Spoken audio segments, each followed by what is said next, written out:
Minister wa ũgitĩri wa thĩinĩ Professor Kindiki nĩ akomithitie njũragano iria ikoretwo igĩtũngio aikari a Samburu, Mara na Baringo. Njũragano cia ica ikuhĩ igĩkuruhania MCA na arutwo erĩ a thukuru wa Yatia mwena wa Baringo. We want to say we really regret at what has happened. As you're aware, it is not possible to have a police officer everywhere all the time.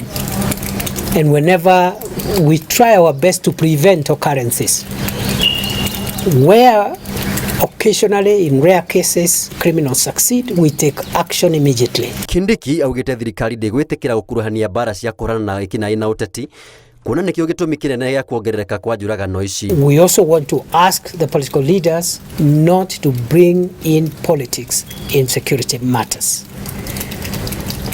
That is the only way we will defeat bandits and cattle rustlers. The moment we bring in political coloration, political characterization, we will lose the war. Oho Kindiki augite thirikari nĩ gũcokia birigiceni ĩrĩa yekĩrirwo mwaka mũthiru ya kũhũrana na ekinaĩ mwena ũyũ nĩguo kwarĩrĩria mĩtaratara mĩerũ ya kũnina kaimana tharĩkĩra cia ekinaĩ kaunti-inĩ ya Samburu, Mara na Baringo.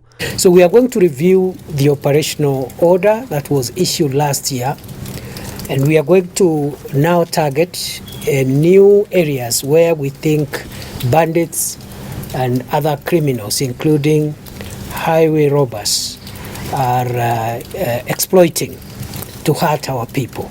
We have also changed the personnel, as I am telling you, to bring in fresh operational strengths, capabilities and skills, and we are also going to add new formations, security formations in this area, especially to seal the routes and the gaps which these criminals are using.